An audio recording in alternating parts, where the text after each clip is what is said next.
अभी हमारे समाज के लोगों को परिवर्तन का मतलब नहीं पता। वो कहते हैं आनंद राज भगवानों की बुराई करता है। ये आपको सुनने को तमाम जगह मिलेगा, और वो कोई और नहीं, वो हमारे लोग कहते हैं, अपने लोग कहते हैं।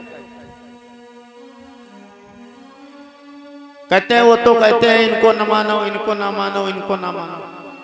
हम कभी नहीं कहते हैं कि तुम इनको न मानो, हम तो बताते हैं तुम्हें जो अच्छा लग रहा हो उसको मानिए। ये मानने और ना मानने की कहानी नहीं है, ये सत्य की कहानी है। ये सत्य को जानने की कहानी है भाई। मानने और ना मानने का सवाल नहीं, मानना तो जिसको उसको मानो, लेकिन सत्य को जानना है। हम लोग एससी में आते हैं, अनुसूचित जाति में आते हैं, जो संविधान में जो व्यवस्था है उसके तहत चमार हो, पासी हो, धोबी हो, वे अनुसूचित जाति में हमारे यहाँ आते हैं। अपने यहाँ इतना तो लगभग सब लोग जानते होंगे। तो जैसे उस धोबी के दिमाग में आया कि भाई हम पुरखों का काम नहीं करूंगा, हम अपने बच्चे को अब विद्या के मंदिर में भेजूंगा, तो उसने अपना पुराना काम क्या किया, परिवर्तन कर दिया, बदल दिया।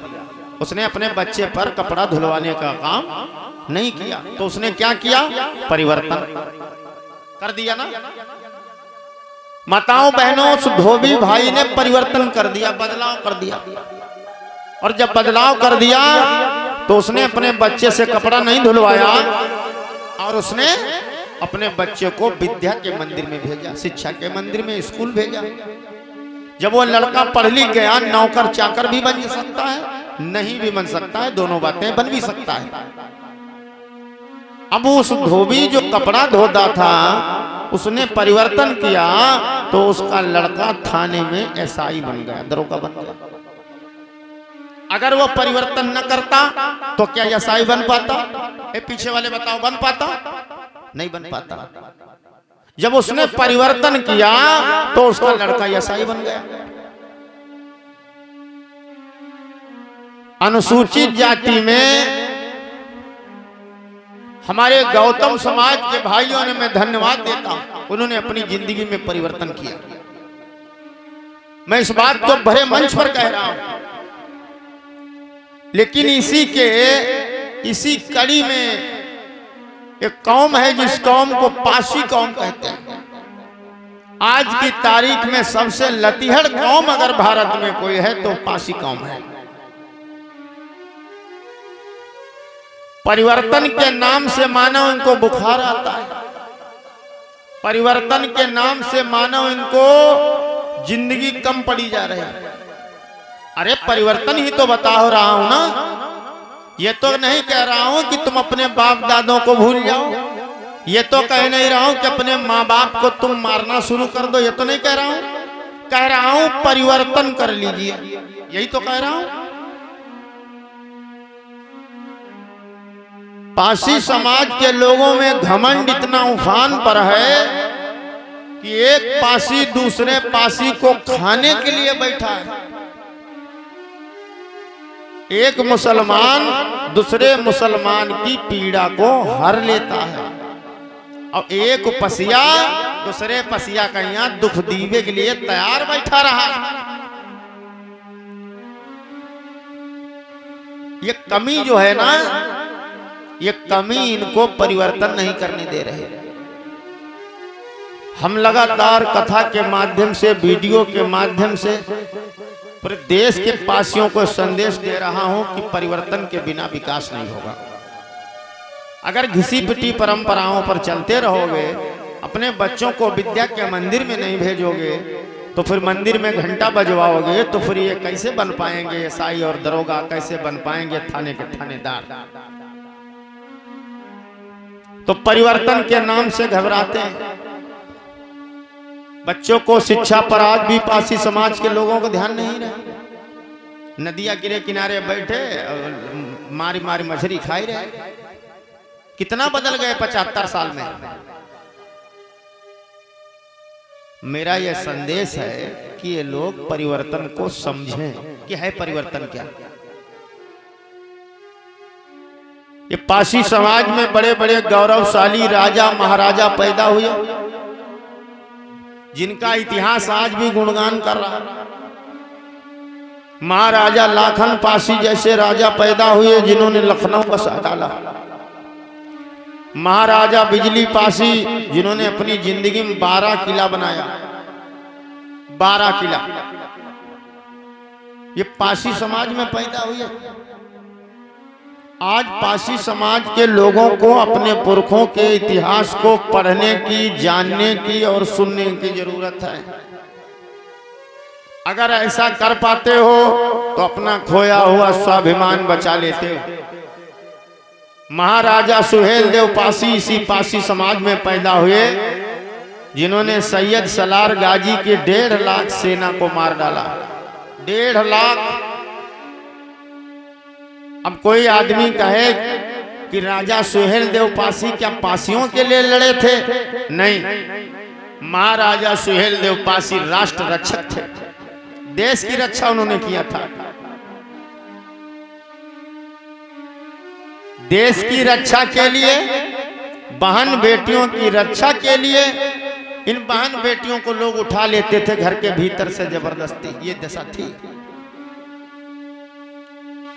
इनका सम्मान कैसे बचे, इनकी इज्जत कैसे बचे, इसके लिए महाराजा सुहेल देव पासी ने तुम्हारे बहराइच में जो कोसला नदी है, इसी कोसला नदी पर युद्ध हुआ और उस युद्ध में महाराजा सुहेल देव पासी ने 1.5 लाख फौज मुगलों की खत्म किया। ये पासी समाज का इतिहास है। मैंने 4 लाइनें जो अभी हाल में ही पासी समाज के लिए लिखी थी, मैं बराबर लिखता रहता हूं। मैं क्यों लिखता हूं इसका भी एक अलग कारण है। 14 साल के इस कार्यकाल में हमने जाति पाति को त्याग दिया, मगर इस जाति पाति ने पीछा छोड़ा नहीं। जब पीछा छोड़ा नहीं तो मैं पुनः लिखने के लिए विवश हुआ, क्योंकि आज भी लोग मुझे जाति के नाम से संबोधित करते हैं और मुझसे आकर के मैं एक मानव बन गया, बुद्ध की शरण में आ गया। फिर भी लोग जातीयता से बाज नहीं जब आए तो मुझे लगा कि जाति पीछा छोड़ेगी नहीं। तो उस समय जो हमने पासी समाज के लोगों के लिए, भाइयों के लिए जो 4 लाइनें लिखी, जो मेरे दिमाग में आई, मैं तो कभी कभी रात में जाग जाता हूं। सोता थोड़े हो, बहुत कम सोता हूं। हमारे शिव कुमार भाई आए हैं, बड़ा परेशान है। हमसे भी कह रहे थे, कहीं गुरुजी तुम कैसे जाग लेते हो? हमने कहा हम दवा खा के बैठता हूं जागने की। और आज मलियाबाद से आए हैं तो कह रहे थे कि थोड़ा जल्दी कर लीजिएगा। तो हमने कहा ठीक है, जल्दी कर लूंगा। अब आप सोचिए, और मैं अभी हरदोई 2 दिन के लिए गया था और मैं तब से लगातार लगभग 22-24 दिनों से कथा में हूं। 22-24 रात जागना। नींद हमको आती कहां है?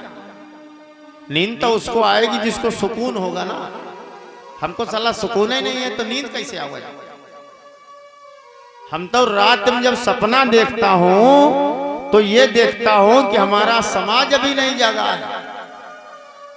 किसी को कोई सपना आता होगा, किसी को कोई सपना आता है, हम सपने में कथा कहता हूं। हम जब घर पर रहता हूं तो हमारी एक डायरी, हमारा पेन हमारे सिरहाने रखा रहता है, क्योंकि हमारी पत्नी जानत एक आज पता नहीं कत्ते टाइम में भूत जागे और लिखाई लागे। हम रात मगर 3 बजे जाग गए, 3 बजे लिखना शुरू कर दूंगा।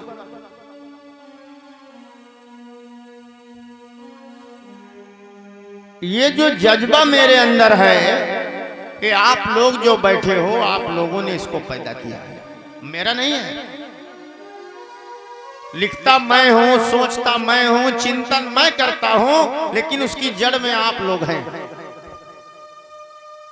आप लोग अगर ये सम्मान न देते, ये इज्जत न देते, तो फिर मैं ये नहीं करता, फिर कुछ और करता। तो 4 लाइनें जो हमने लिखी थी पासी समाज के लिए, उनको आपके बीच में रखना चाहता हूं। पासी समाज बड़ा बहादुर समाज रहा है। अंग्रेज जब भारत से गए तो उन्होंने अपने गजेटियर में लिख दिया, Pasi is the martial caste of the India. Pasi Bharat की एक बहादुर और लड़ाकू जाति है। इन्होंने कुषाणों को मारा, इन्होंने मुगलों को मारा, अब बड़े पैमाने पर पासियों ने इस देश में अंग्रेजों की हत्या किया। जब अंग्रेजों की हत्या किया तो पासी समाज के लोगों को उसकी सजा मिली, और उसकी सजा यह मिली कि सन 1871 में पूरे पासी समाज को जरायम पेशा जाति घोषित कर दिया गया।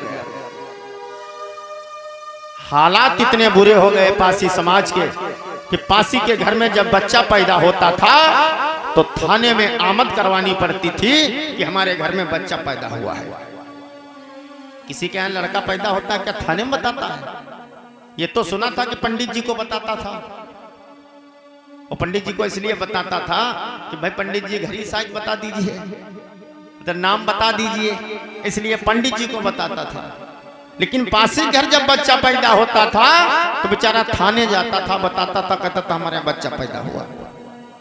तो 8 नंबर रजिस्टर में लिख लिया जाता था कि फलाने गांव में फलाने पसिया के यहाँ लड़का पैदा हुआ। फिर जब कभी चोरी चकारी हो जाती थी, डकैती पड़ जाती थी, तो वही रजिस्टर उठाया जाता था और पुलिस वाले ये कहते थे कि फलाने गांव में चले जाओ, 20 पसिया पकड़ ले, उन्हीं में साला चोर मिल जाएगा। गलत कह रहा हूं? ये पुराने लोग सब जानते हैं, जिनकी उम्र 60, 65, 70 है, ये सब जानते हैं। ये किताब की लिखी हुई बात नहीं बता रहा हूं।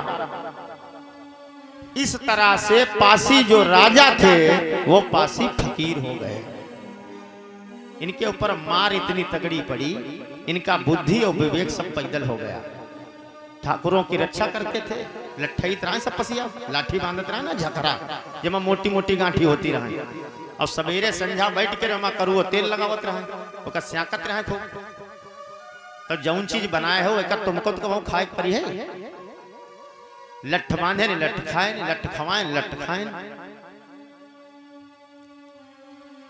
अब लाठी का जमाना चला गया, घासी का जमाना चला गया, तीर तलवार का जमाना चला गया, अब कलम का युग आ गया।